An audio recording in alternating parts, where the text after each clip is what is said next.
I told you the other day about my experience of trying to return Virgin Media equipment. Well, I spent about an hour on the telephone trying to explain the problem and get some sort of resolution, because clearly sending it to or taking it to a shop that does collect plus doesn't work. And I spoke to, I can't remember how many people, but as I say, it took about an hour.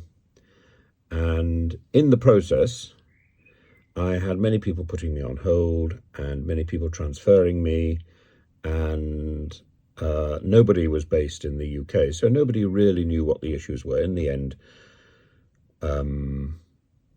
I was told that somebody would come to pick up my equipment at midday on Saturday, and that somebody would also call me by today to take a complaint. Why was there a complaint? Because there was such uncertainty at one point. I asked, rather than being transferred to a random individual, if I could be transferred to a centre in the UK, and I was told that was racist. I don't think it is racist. I was, in fact, then transferred to a technician and had to go through all the identity and explaining everything again, because the technician had no idea why I'd been transferred. And that is the problem with Virgin. If you are with Virgin, I suggest you leave. If you're thinking of joining Virgin, I suggest you change your mind and think again. Virgin is a disaster. Now, I can't say for 1 minute it's going to be any better with any other companies. I think they're all much of a muchness. But here is the evidence that Virgin simply doesn't care. Now, this morning, I got a note from Virgin telling me that they will be sending me packaging for Yodel, and I must take my equipment to a Yodel shop. Well, that's the same route that I've been going down with Collect Plus. This is nonsensical.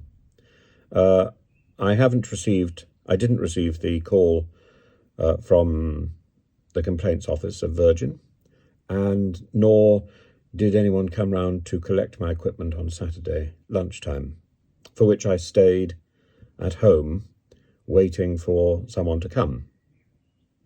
It is inconvenient, it's wrong. When people assure you that something is going to happen, when businesses assure you that something is going to happen and it doesn't, there should be a consequence, I think. And of course there isn't for Virgin, because it's become so big that the agents say whatever they possibly can to get irritating people like me off the phone. Why? Because they aren't paid enough to deal with it.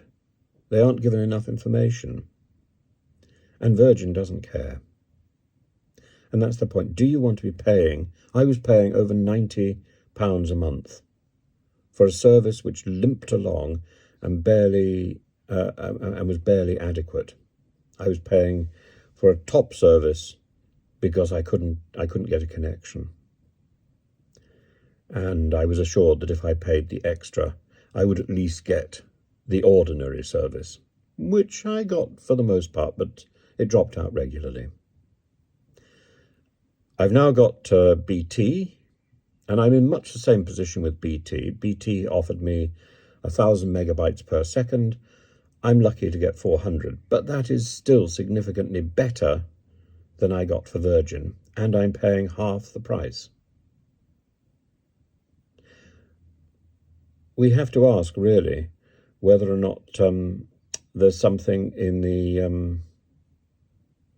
in our legislation to cover the extraordinary claims which are made by broadband and Wi-Fi suppliers, and the failure to come up to the mark. I've been assured by BT, who offered me £50 compensation for their failure. I've been assured by BT that I would never get more than 400 megabytes per second. Well, and every so often BT cuts out.